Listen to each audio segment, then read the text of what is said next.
to our nonprofit net Zoominar, How to Think Like a Fundraiser. I'm Dennis Boyer, the president of the Nonprofit Net Board. There's some pretty wild weather out there today, so please stay safe if you have to go outdoors at all later. Our Zoominars are open to everyone without charge. We do incur costs to bring them to you, however. So we hope you'll consider supporting us. Now, since this is NPN's 20th anniversary year, we're suggesting a $20 donation. Of course, that's up to you. Hear you, you're muted. Oh, okay. Can you hear me now? Still can't hear you. I hear hearing you just fine. Hear you. Yep. Okay. People can hear me, Venus, so I'm gonna. I might have been muted, so. You were not muted. The rest of us could hear you. Oh, okay, so I'll continue with my introduction then. Thank you all for your help. So we're going to be sending you a link to our donation page later on. We'd also appreciate your feedback on today's Zoominar because it helps us to plan for the future, and it's very important to our speakers as well. So we'll be sending you a link also to our survey page. Now, on to today's speaker, Megan Amundson, who is in Vermont and with whom we could lose connection at almost any time. So we beg your indulgence if something happens like that. Megan is a nonprofit management and fundraising expert who trains and coaches leaders of smaller resource-constrained nonprofits to significantly grow individual donor revenue for long-term sustainability. She's been in the nonprofit sector for 2 decades as an executive director, a board member, and a major gift officer, among other roles. Megan, welcome. Thank you. Thank you, Dennis. Hello, everyone. I am in southern Vermont. We are getting at least 2 feet of very heavy wet snow. We've had intermittent electricity and internet outages. So fingers crossed that the universe wants me to present this to you today. Is anyone, raise your hand if you're getting feedback from me at all. Anyone? Okay. I'm also logged in on my phone in case I do get disconnected. Dennis is following along with my slides at home, so he'll be able to jump in. So we have a backup should this go south technologically. Okay, so I'm Megan, and I coach and train nonprofit leaders to run stronger organizations and raise more money from individuals. Now, I'm talking about this topic today because Dennis asked me to, and because it's one of the challenges that I see a lot of when you have folks who are decision makers for a nonprofit but don't have fundraising training. So today we're getting like big picture grounding on fundraising, the kinds of things that fundraisers know because they've learned them, because they've been in the field and they've been doing this kind of very generally. Now, we're going to be talking about kind of generally where philanthropy comes from. We're going to be talking about what your fundraising options are, how to think about how to treat your donors so you can build systems that take good care of them. And what I want you to walk away with are tools for how to think critically, like a fundraiser would, about your organization's fundraising program. So maybe this will help you understand what your development staff are trying to do if you have development staff. Maybe this will help you understand where your fundraising program is missing the mark today. And maybe this will help you understand kind of what to build out as you work to grow your organization. So I am going to share my screen, and then I'm going to do a quick set of housekeeping. So this is a webinar, and I'm going to be talking at you. We're going to keep everyone on mute kind of during the presentation. I'm hoping that I get to engage with you in the chat, but honestly, at this point, I can't promise that I can. I would love to kind of hear from you, but technology might not be in our favor for this webinar. If you do have questions, though, please do put them in the chat. Dennis will be monitoring the chat. Please put question in all caps so that he can find it. And Dennis, if you feel compelled, you are welcome to interrupt me. So if you stay to the end of this webinar, I'm going to give you access to a little toolkit that will help you take really good care of your donors. It'll give you a screen with QR code that you can use your phone camera to then take a picture of to take you to a landing page, and you can download the toolkit. So I'm hoping, fingers crossed, we've got some time for Q&A at the end, but I'll tell you also that I crammed a lot into this. So we're going to be going pretty fast through this, and I apologize, but it is being recorded, so you can always look back at it. So as I said, Dennis asked me to cover this topic, and it was actually a really challenging presentation to design. So what I decided that I wanted to do for folks who don't have fundraising training is really just give you a grounding in how to think about fundraising.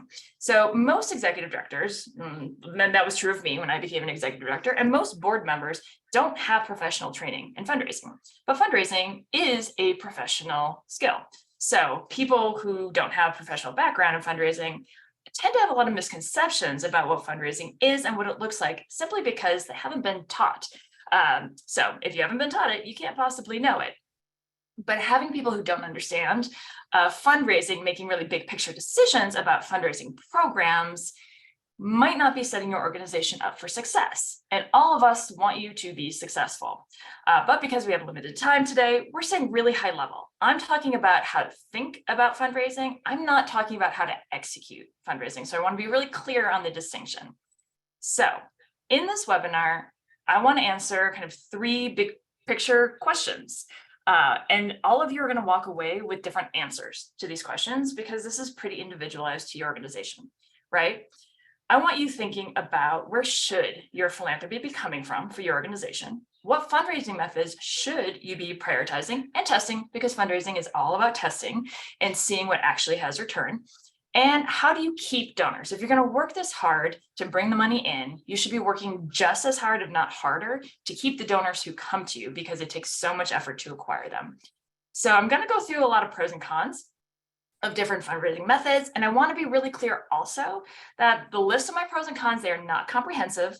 These are broad generalizations. If there were rules, and they're not, there are always exceptions to the rules, and we all will know exceptions to the rules.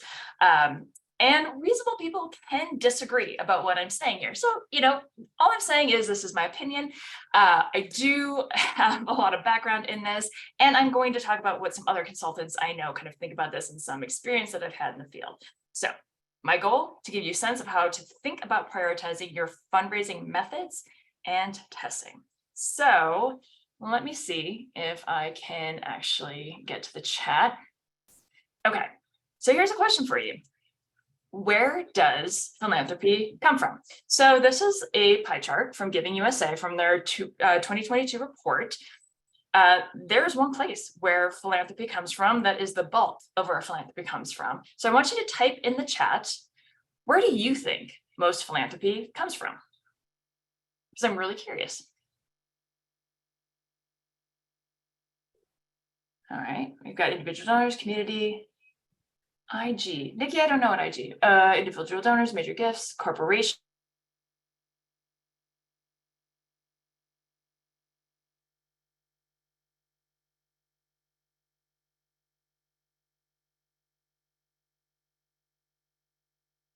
Don't do fundraising as a profession. People have a lot of misconceptions about where money actually comes from. All right, I'm getting some new individual giving, foundations. Okay. So I find this to be really grounding for executive directors and for board members who don't have a fundraising background to think about, where does philanthropy in the US actually come from? Because the landscape doesn't look like what you might think it looks like. Some of you have it right, because by and large, almost 70% of all philanthropy comes from individuals. Foundations account for less than 20%, corporations less than 5%. Bequests is, something that Giving USA includes in here as well.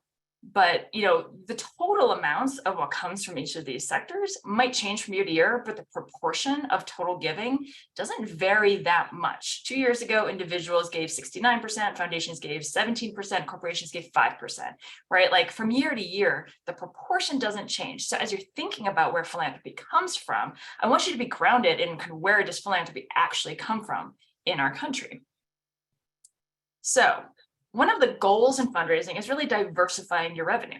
right? You can have money from individuals, you can have money from foundations, you can have money from corporations, and within that, you have a lot of options for where the money comes from. And this is where we're going to start talking about the pros and cons of different options. And I'm going to start, with money from individuals. So in this section, I'm going to talk about money that you get from the relationships you build, from mail, direct mail, from email, fundraising, from social media, from events, and bequests.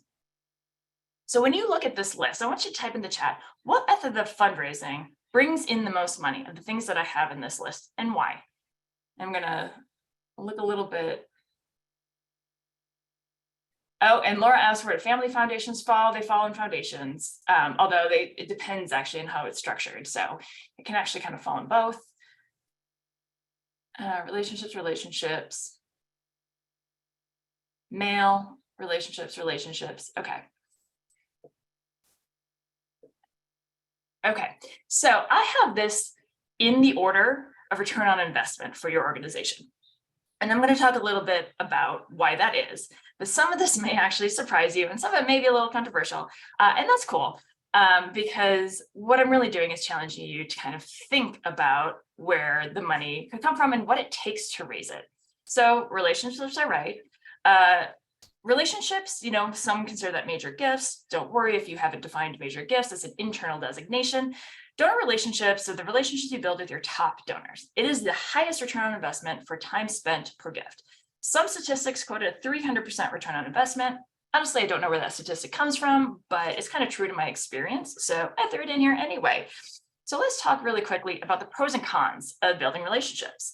So the pros is, right, high ROI, right? It has the potential for really large gifts. I've worked with individual donors who increased their giving 500% over a period of a few years, right? You have the potential for long-term donor loyalty, because once people get engaged with the organization, excited about what you do, feel invested in what you do, they will continue to give to you. And that is a little bit different than some of the other fundraising methods that we're going to talk about, because it takes time to build these kinds of relationships.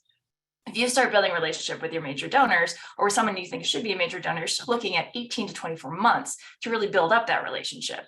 And for some people, this is a con. For me, this is a pro, but I'm kind of going with the crowd on this one. So soliciting face-to-face is kind of stressful for some people. So if you are not comfortable with soliciting, whether that's, in a room with somebody on Zoom or even on the phone, if you're not comfortable with that, that's a real con. And this is why I find most people shy away from fundraising from individuals. Even though individuals bring by and large the bulk of all philanthropy, people are afraid to do that because they don't want to do this kind of solicitation face-to-face. And you do have to be prepared, right? This is a live conversation you're having with someone. They'll have questions. They want to know things. So you do have to be prepared to talk about your organization, to answer those kinds of questions, or be prepared to get back to them. So I'm having nonstop tech problems today. So I'm going to move on really quickly, because we're going to do this really quickly, to direct mail, right? So direct mail has kind of the second ROI, as far as I'm concerned. Your average return is a little over $4 for every about $1.30 spent. Average response rate is somewhere between 2.5% to 4.5%. The great thing about direct mail, and I want you to kind of keep this kind of return and response rate in mind, because we're going to be comparing it to some other methods of fundraising in a second, right? The benefit of direct mail is it's much more automated. Right, the personal relationships, that's really personalized, and you don't have the capacity to invest in personal relationships with a lot of people. However, you can send direct mail to a lot of people because it's highly automated. You can customize certain aspects of it, which is great, but you can send, one mailing to a lot of people. A pro is that donors read direct mail multiple times, right? There are some interesting statistics about donors hold on to direct mail. They'll get it, they'll take a look at it and be like, oh, I'm not dealing with this now, I'm going to put it in this pile. And 9 months, they come back to it and they're still reading it. But it also prompts people to give from other mediums. So, technically I'm a direct mail giver, as most of the organizations that I give to would consider me. I always give on their website, but I'm prompted by the direct mail that I get. The cons is the upfront costs can be high, right? You have to pay for the printing and the paper and the sorting and the postage, and all of those costs can add up, which makes direct mail, somewhat costly to do. there's overall declining revenue. Like over the last 30 years, direct mail is pulling in less and continues to be on a gradual decline. But it can also be harder to track now where your returns are coming from, because like me, I get a direct mail piece, I still give on your website, right? I'm never writing a check. I'm never filling out your reply slip and giving it back to you to tell you this is the direct mail piece I'm responding to. You can't necessarily know anymore where direct mail responses are coming from. But direct mail is still a pretty effective way to fundraise. All right, email fundraising is kind of next on the list, but the average response rate, much lower than that 2.5% to 4.5%. We're talking less than 0.1%. Now, this is from M&R's research from last year, the report that came out. M&R, if you don't know them, they are a great consultancy. They do a lot of work with nonprofits and fundraising, and they do these annual reports, which talk about where fundraising comes from that are always very interesting. So what M&R says is you would need to email 1,250 recipients to receive one gift.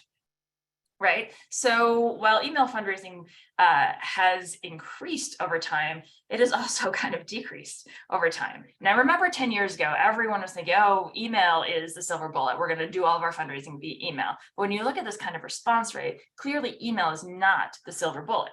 It is highly automated, which is great. You can get it out to a lot of people. It has low cost, which unlike direct mail is really handy. So it doesn't cost you much to send it out. You could send out an email fundraiser every hour and it would cost you very little.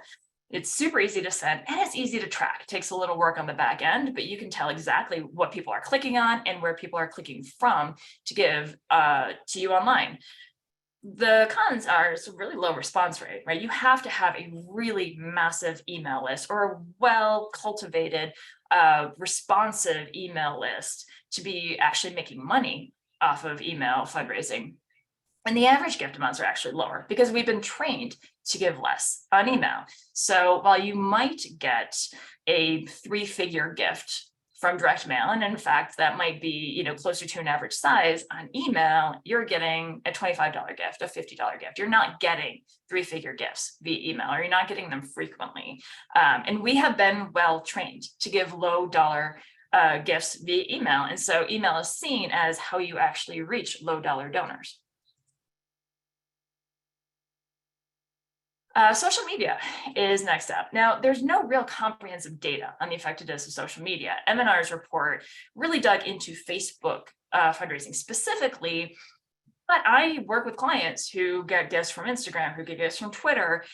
So like the opportunity to get gifts is all over the place on social media. It's just really hard to track. So I can't tell you the effectiveness of any of that, but what I can tell you is that you can only do fundraising on social media mediums where you already have built a good presence and you have a following and people are engaging with you. So if all of that already exists, then absolutely you should be fundraising off of social media, but you're not going to open up an Instagram account today and start fundraising off of it and get gifts. So the pros of social media are that it's really great peer-to-peer fundraising, right? It's a great way for your community to engage around you. It's good diversification because you're talking to different people on social media than you are through your email list or even through your direct mail list. You hit a different audience. And that's handy because you could be hitting younger donors. You could be hitting donors who engage with you in a really different way. So that's attractive. The cons are, again, you get low response rates, much lower than email even. Low gift amounts, again, because we're trained not to give very large gifts via social media. It only works if you've already built a strong presence, and it can be really hard to track donors. The downside of Facebook fundraising really is that they compile all the gifts and they send you a lump sum. You never get that donor information. And as we're going to talk about a little bit later, if you don't get the donor information, you can't take good care of that donor. You can't give that donor what you want. That is a one-time donor. You never know who they are. They never feel good about engaging with your organization because they never actually engage with your organization. And that becomes a problem for you. Great for peer-to-peer, but these are absolutely one-shot fundraising opportunities when you're doing it through Facebook like that. So let's talk about event fundraising, which I think is probably the most controversial thing. And I will admit I have a bias against events. I personally don't like them very much, but also they have super low, if any, ROI. Now, I hear from a lot of organizations like, oh, we raised $20,000 in our event, and we raised this and we raised that. And every time I ask, did you calculate staff time? The answer is always no, they didn't. Because if they did calculate staff time in that, events probably don't have any ROI. Now, that doesn't just say that there are no events that have fundraising ROI. It is true, there are events that do. The Met has a gala that I'm sure raises a lot of money. If you think about large institutionalized institutions that have like really deep pocketed people that they've been cultivating for decades, yep, their galas probably do have a return on investment. But for most nonprofits, most of the nonprofits I deal with, certainly events need to have goals other than fundraising. If you're only holding an event to fundraising, just to fundraise, then you're likely not getting return on investment. If it's an event to organize, if it's an event to engage, if it's an event to steward, if it's an event to prospect, if you have other goals within that event, great, then by all means, you should be hosting an event. But if it's just a fundraise, I want you to think twice about it. All right, because the pros are, it is still great peer-to-peer fundraising, right? You get your board members, you get your staff, you get all kinds of people out there talking about your event. It can be really great exposure for your organization. If you use it effectively and you tell good stories, people can feel really moved in your event. And it can be a really enjoyable experience for donors. So they walk away feeling really good about your organization and kind of knowing more and feeling moved by it.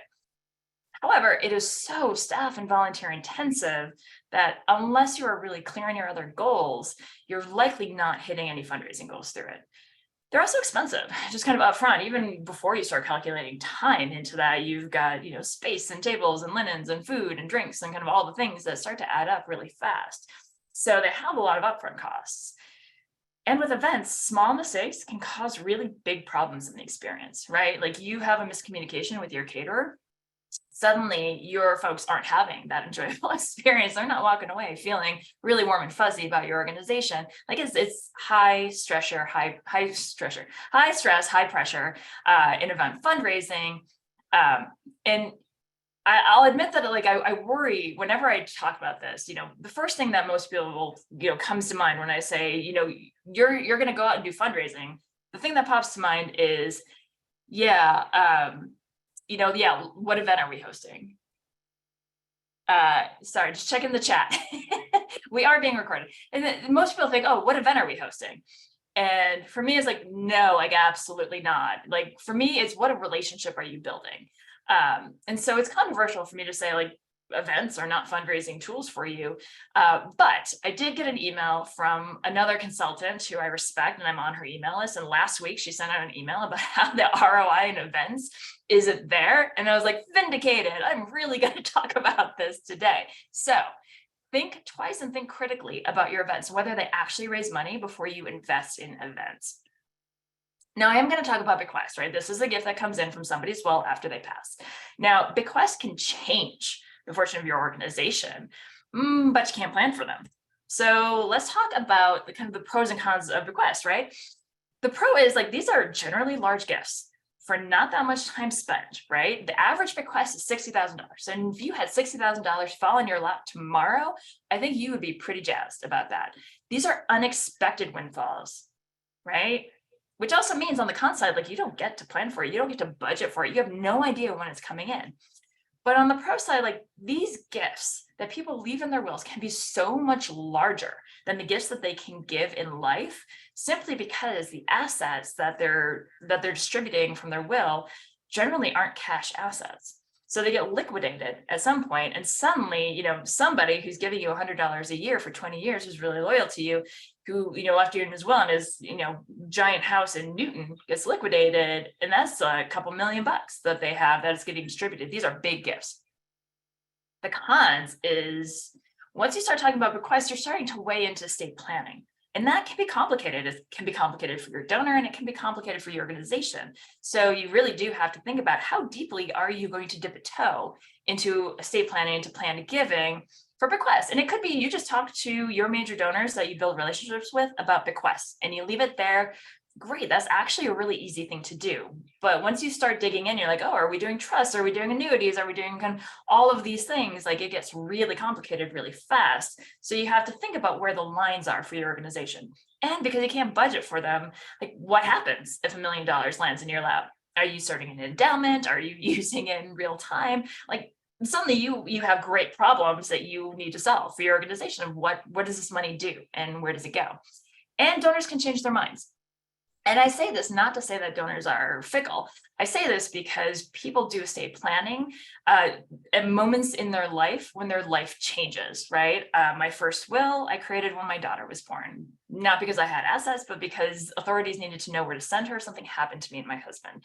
That was it.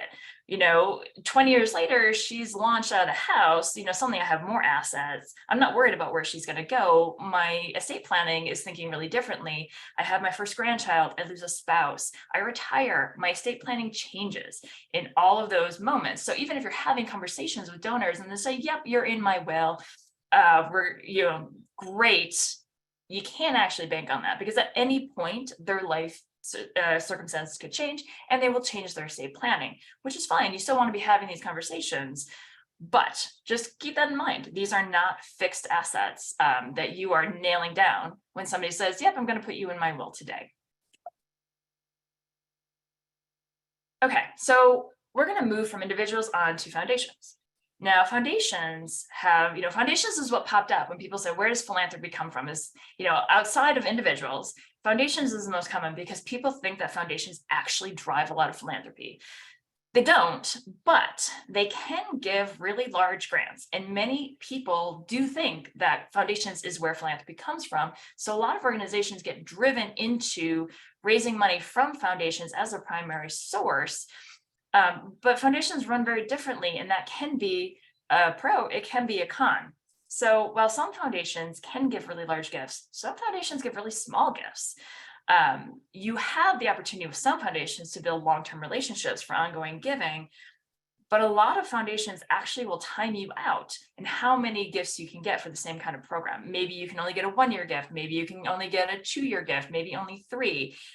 Every foundation kind of deals with that differently. So it's less common to have foundations, with the exception of family foundations, which can work more like individuals, to really have that long-term relationship. Some foundations are actually really generous with their grantees. They can provide other resources, consultants, they can provide cohort-based learning, they can provide connections. There's lots that foundations can actually do for their grantees, if they choose to support in other ways, which makes it a real asset to have a partnership with them. But the cons are you need to be grant ready to fundraise from foundations, which means that you need to have all of your information in a format and ready to go in a way that foundations are looking for. So it means you need to evaluate your programs. It means you need to be collecting data on your programs that can be then translated into program success for foundation reporting. Those proposals can be really extensive about what it is you're tracking, and you need to be ready on the program side as well as on the fundraising side to be able to do that effectively and to keep that and retain that relationship with that foundation. It's really time intensive to write the proposals, to write the reports. As I said, some foundations give really time limited gifts, and some change their giving. Like a lot of foundations change their giving priorities like every 5 years. They'll go into their own internal strategic planning and they'll rethink their giving. And so, every few years you may be cycling out of a foundation's giving, which is to say that every few years you might cycle back in to foundations giving. So you're constantly researching and looking for foundations because this churn is happening. And it may not be worth the money or worth the time for the money granted. So I worked with a client a while back who is a small one-person shop, well under $500,000 budget. They received 18 grants in a year. And grant funding accounted for 5% of their overall budget, which is to say that they had 18 individual grants that were like $1,500, $2,000, these tiny little grants that they were putting all of this effort into getting that had so little return on investment. But the reason that they did it was because the board kept sending them grants to apply to, because the board was thinking, oh, money comes from foundations, money comes from foundations. Here's a foundation, apply for this. Here's a foundation, apply for that, without actually thinking about the time and the investment needed to go into all of that proposal work and all of that reporting work. So I've worked with a consultant who I really respect. We did a training together a couple years ago, and she focuses specifically on grant advising for larger nonprofits, not kind of who I work with. But she told me her rule of thumb is none of her clients should have more than 3 foundation grants a year. 3. That's what she capped it at. And I was kind of like blown away because I would have thought that larger nonprofits probably had more capacity and probably did more foundation work. But really what she was saying is your return on investment, starts to dry out after 3 grants. Because then you're not prioritizing your grant. You're not going for grants that are, large enough to sustain you. You're investing so much more work and so much less money. And keep in mind that even though you have put together this program and you were proposing this program and you're proposing a budget for it, foundations often come back with a number that they're willing to fund it at a lower level than what you proposed. So then you have an additional quandary of, if this is a new program, this is not existing, like how are you filling in that gap? Do you continue? Do you take the money? Do you actually do this program? It becomes a management issue to kind of keep up with the churn of foundations and figuring out, can you do programming if the foundations don't come to the table with the full amount you need for it? So foundations, kind of a blessing and a curse, as all of these are. And then there's fundraising from corporations. Now, corporate giving can be a really powerful fundraising tool if what you do aligns with corporate marketing interests. Now, again, these are really big generalizations. For organizations that work in communities, we all have that mensch business owner who's just kind of there for everything because they love the community so much. And that's not exactly who I'm talking about. That's the outlier. Because fundraising from corporations really is about a partnership and alignment. So the pros of working with some corporate gives or businesses, it can be a really great partnership in your community. If these are people in your community, working with your community, they help boost you in the community, they help get your name out there. It can be really helpful on both sides. And it's good diversification for nonprofits, right? We're talking about diversifying your funding stream. If you have a good natural fit with businesses and corporations, then this is a great place to diversify your revenue. But the cons would be, that giving isn't always consistent. It is often dependent on the economy and how the economy is doing and how the economy is doing where you live. And you find you're not always mission aligned, right? So if you want to get a corporate grant from Patagonia, right? Like they're very specific about who they partner with. And a lot of corporations are. Are you able to make a case that you are kind of mission aligned, that you are kind of in line with what that corporation wants to be seen as aligning with? But the reverse is also true, because when you partner with corporations, when you partner with business owners, you are partnering with their brand, which can be a PR problem for you or a conflict of interest for you. And, we can take the Sacklers as an interesting example of this. The Sacklers, the family behind the opioid addiction, they gave as individuals, as family members, they gave big, and they have names on buildings at large institutions all over the East Coast. And so when they went to court, because they were found to have really promoted poor business practice and, really brought the opioid epidemic, to our streets, this became a PR problem for a lot of organizations. Their names came down. Like, you don't want to be caught in a place where you are aligning. This can happen with individuals, absolutely. And the Cyclers were individuals when they gave. But individuals are less likely to have this problem than corporations. Individuals aligned giving from a business might have this problem, but corporations and businesses are more likely to be a source of this kind of headache for your organization. So you want to be thinking about, what brands are you aligning with, as much as your corporate partners thinking about what brands they're aligning with. Okay, I've got a few minutes left. So you've done all of this work to get these gifts, to bring these donors in. Now the question is, how do you keep them, right? Because it's hard work bringing donors in, and attrition rate for donors is really high in the nonprofit sector. So it's not just that your fundraising program is out there soliciting and soliciting and soliciting. It is that you actually have to take good care of the people that you bring in once you do.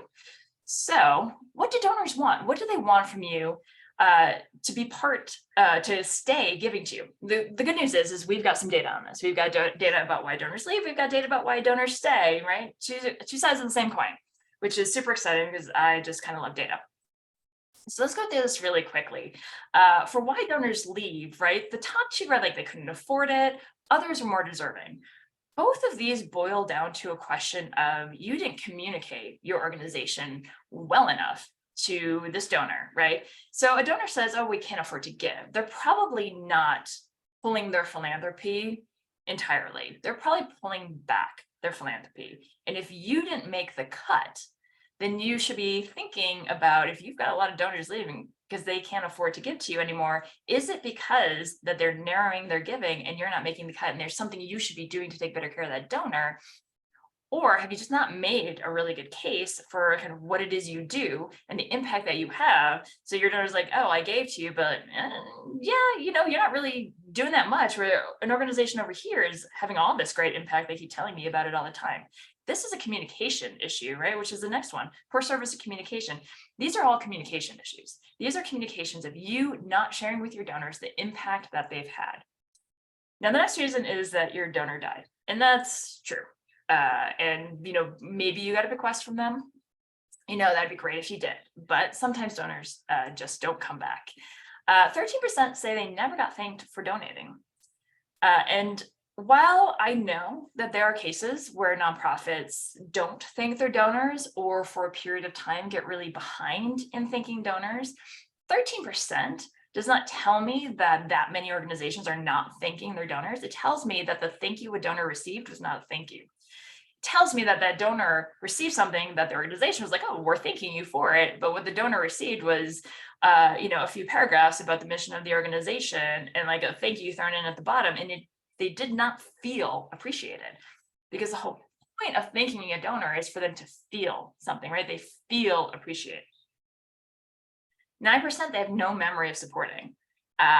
This is a communication issue, right? If all you did was communicate with your donors when you ask them for money, and you ask them for money once a year, no, they may not actually remember that they ever gave to you.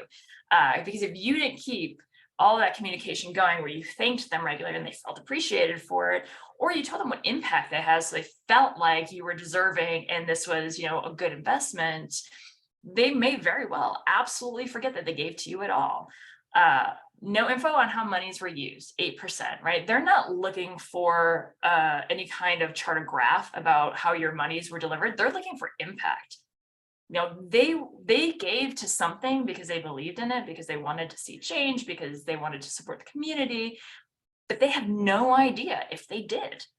Nobody ever came back to them and said, because of your gift, we were able to achieve X.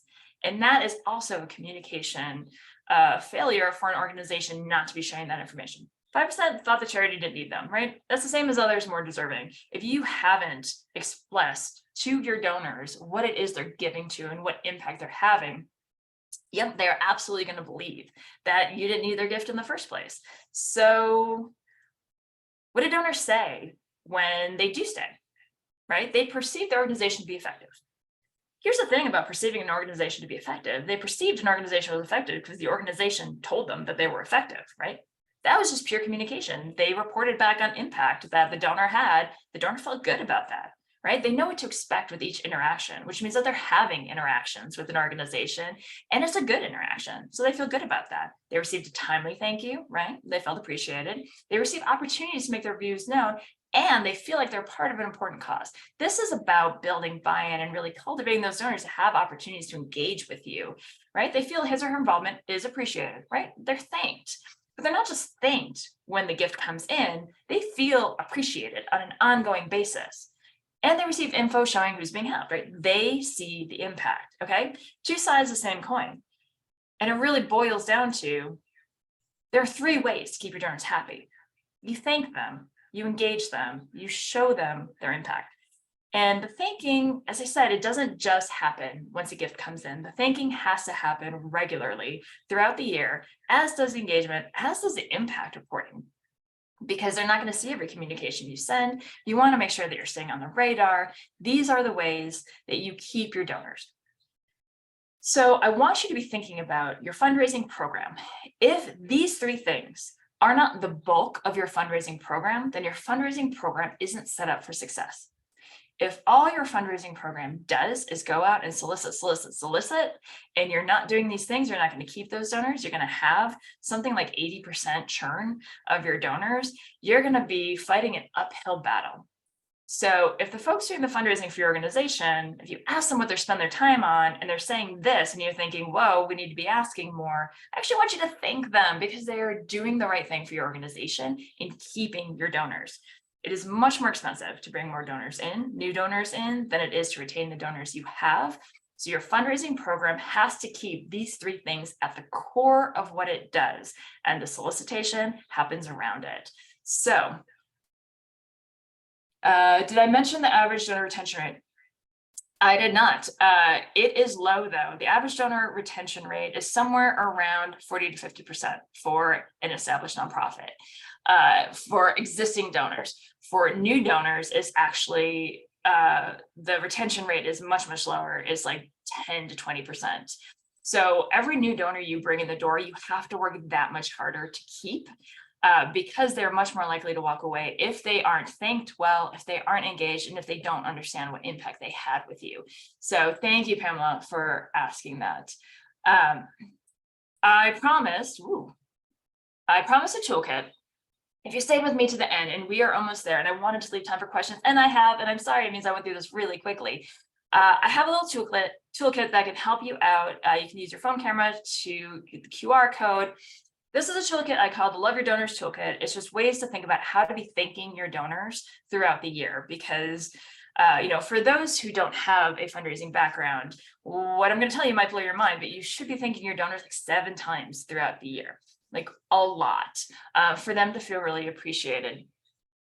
So this toolkit is meant to help you think through what are those touches, how can you think about sending them out. It's a way to kind of structure it for yourself. If that's helpful to you, great. This will also be on the recording, so you can come back to it if you don't get it. I have one more slide to show you, and then I'm actually going to stop share. I'm just going to give everyone who wants this particular toolkit a second to do it, because I have another QR code for you. And next, okay, how to reach me. Hi, I'm Megan.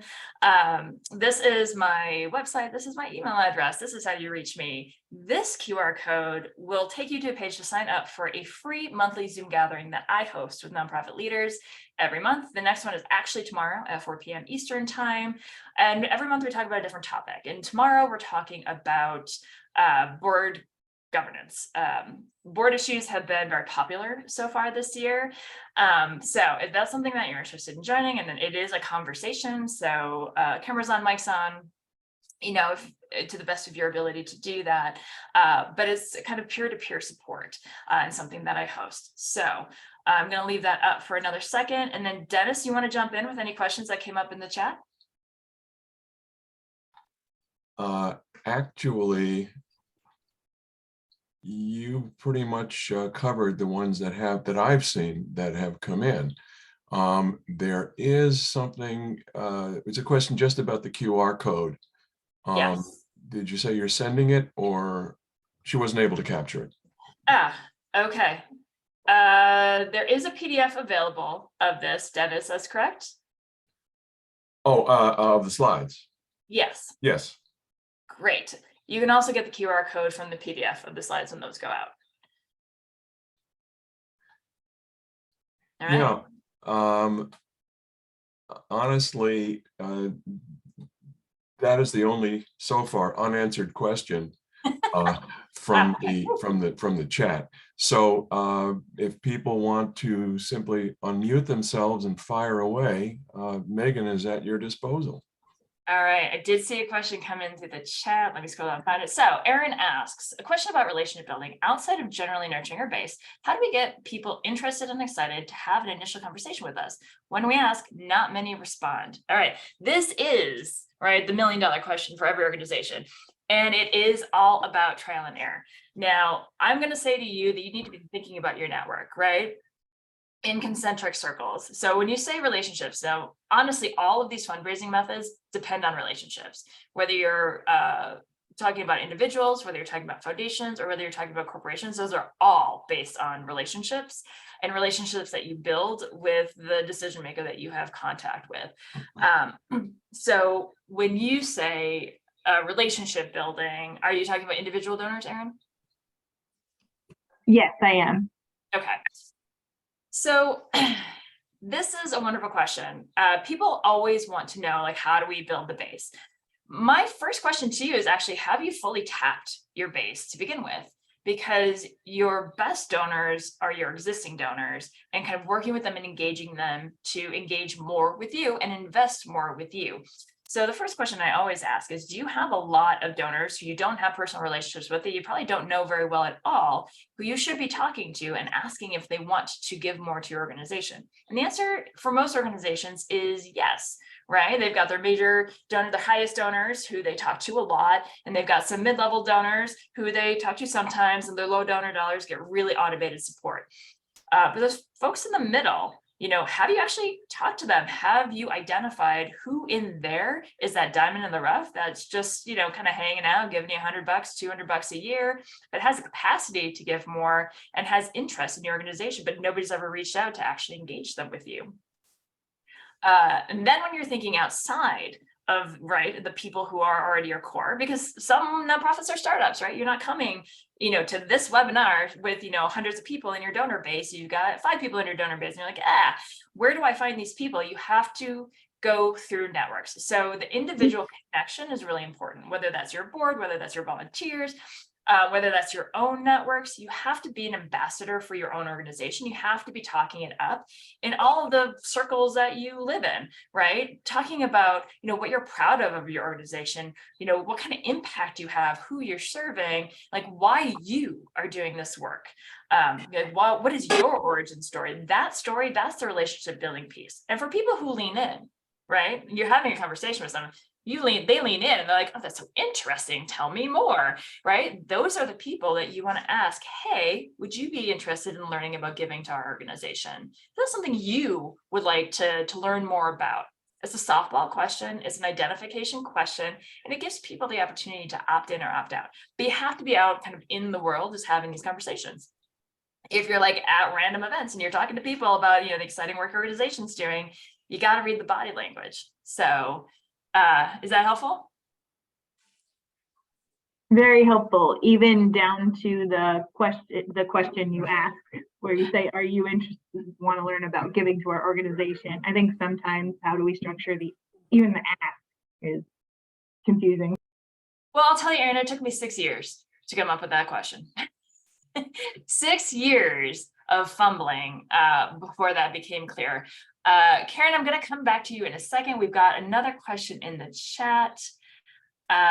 What do I think about, you mentioned 7 touches per year. I assume that's for the thank yous. Are those just touches and appreciation, or touches plus ask? No, those are just touches of appreciation, or they're touches of impact. But these are touches that are not an ask, because it's not a thank you if there's an ask attached to it, then it's an ask. So like, how frequently are you letting your folks know that you really appreciate that they're part of this community with you? And it should be a lot throughout the year for them to remember that they gave to you, and to remember to give to you again when you prompt them with that email fundraiser or that direct mail piece in the mail. What are some examples of those touches? Honestly, Joan, download the toolkit. I've got a whole bunch of examples that you can use in there. Let's see. Priscilla asked, what do I think about crowdfunding? I think that crowdfunding is not philanthropy, I'll be honest. I'm not a huge supporter of super transactional fundraising. I think it hurts organizations in the long run. So if you're not able to build an actual connection with folks who are there because of your mission, then I think it's not really philanthropy. Then you're it's transactional, and it's kind of fee for service almost. It's almost like a government grant, which is fee for service, right? They're paying you to achieve something, to do something, but they're not really connecting with you necessarily. And okay, Karen, I'm coming to you. Thanks so much, Megan, for your wonderful expertise. It just continues to affirm some of what I've had to do and get to do, I guess. It's less of a question, it's more of a comment or an add-on, if I may. Is that okay? Oh, please do. So one thing that this was way back when I'm in Boston right now, but I'm from Minneapolis, and they called, I don't know if they still do, they called it the Emerald City of Giving, where there's lots of money that goes into community and arts and everything under the sun, and CSR and philanthropy and individual giving, and learned a lot just from that community. But One thing that I did in some of my programs that I developed for the touches, if you will, in terms of impact. And I thought it was helpful for the constituents that were participants of the program and also the funders. And that has included them in the site visits, at least for the foundations. And it was really meaningful for this sharing that happened. Rather than sort of being this top-down kind of approach, it was really a sharing, and the young people of this program got to see how that worked. So in a way, it was sort of their leadership building as well to understand this aspect of things. So I just wanted to share that. It was super effective, I thought, and helpful to get more buy-in for future funding. Yeah, if you are the kind of organization that has physical space that people use, having people see it is a really powerful touch point. In a lot of ways, it's great stewardship. They can see the impact of programs. It wasn't even, Megan, it wasn't even the physical space. It was just a meeting for the young people to meet the funders, to just have a conversation about the impact of the program on them. And then for them to understand where the funder was coming from and how help them understand that this program was born from, partly from philanthropy. So it gave them insight as well. So we didn't do this at all in the site because we were all over the place in one of these programs. Karen, that's a really interesting point. I think that's super beneficial when structured well. I just want to make sure when you put, if you are a direct service organization and you put clients before a funder, you need to do some work to protect your clients as much as anything else, because they're sharing stories, they're sharing kind of vulnerable spaces. You do not want the person sharing that story to feel like they're being taken advantage of by your organization. Oh, 100%. There are some, so Karen, you did not do that. No, this was like a really interesting kind of leadership building thing. Exactly. But if there are direct service organizations kind of out there thinking, oh yeah, I should have this client tell their story to a donor, that can get you into some tricky territory. So I would strongly suggest looking up some of the new kind of ethical standards that have come up around that, to make sure that everyone's agency is being honored in this. And it sounds like, Karen, there's a really super leadership opportunity for the folks kind of engaged in the program. Thank you. And we got more money from it. Yeah, I believe that. It's powerful. Yeah. All right. Caroline's got a question in the chat. Do the gratitude touches need to come directly from you, the ED? It doesn't even matter who it comes from. I'll be really honest. No, it should not come all from the ED. That's overwhelming. It can come from a variety of sources, though. You can have your board engaged in some of these stewardship touches. You can have staff engaged. You could have volunteers engaged. You could have, clients engaged.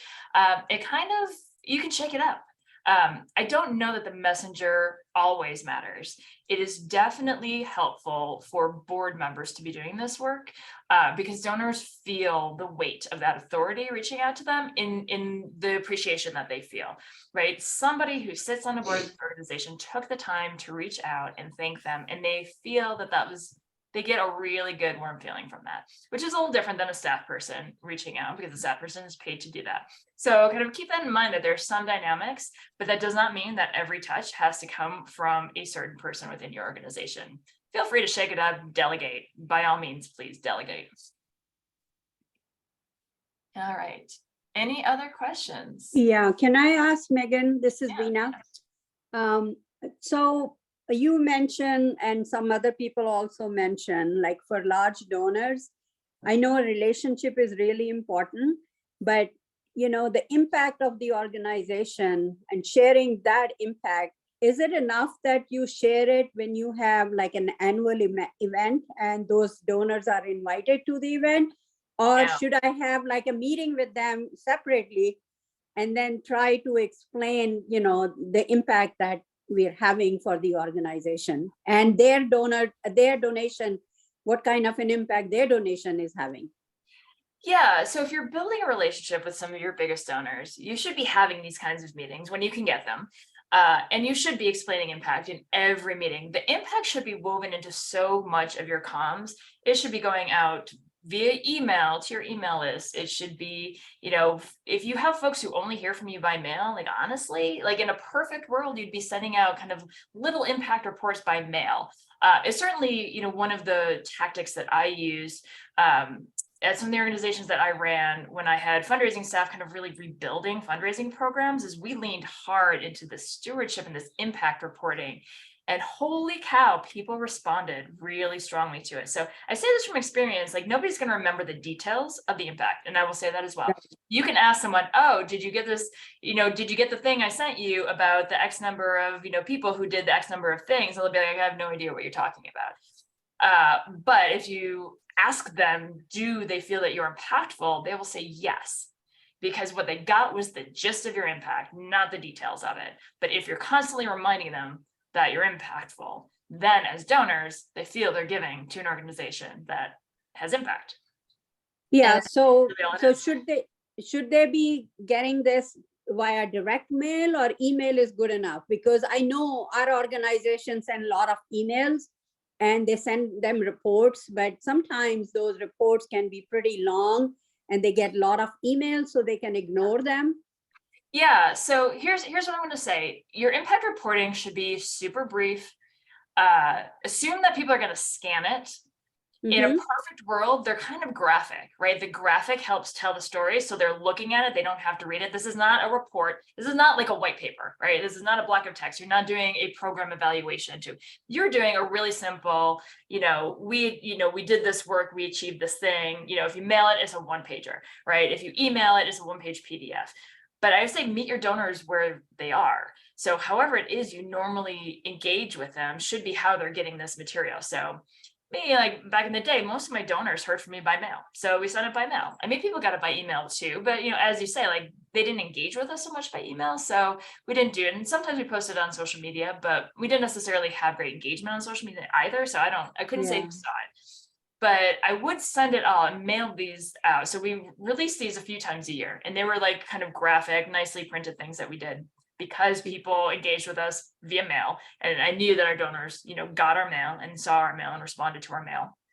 And so we mailed them out, and then I would call them up afterwards, about 20 of them, and be like, hey, did you get this thing? And they'd be like, I have no idea what you're talking about. Oh, I was talking about how we did this. I'm like, oh yeah, no, I heard something about that. Like that's how that conversation went. Okay. So the medium doesn't matter as long as it's how your donors are trained to engage with you. Oh, okay. Thank you.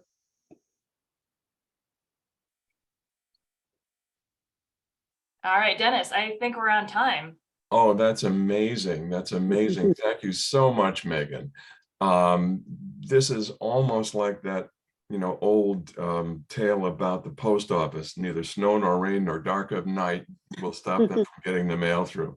Folks, you have no idea what Megan went through in order to be able to bring this to you today because of the weather conditions. So wonderful on its own, but special thank you for being such a star. And the show must go on. So thank you, Megan. My pleasure. I'm going to talk about next month's program in just a second.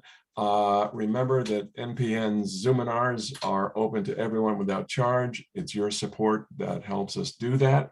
We're going to be sending you a link to our donation page with all the other materials pertaining to today's presentation. So if you have been struggling to figure out how to improve your nonprofit's EDI, or equity, diversity, and inclusion, don't miss our April 11th Zoominar. It's going to focus on our EDI, the racial aspect of EDI, with Dr. Carlos Hoyt.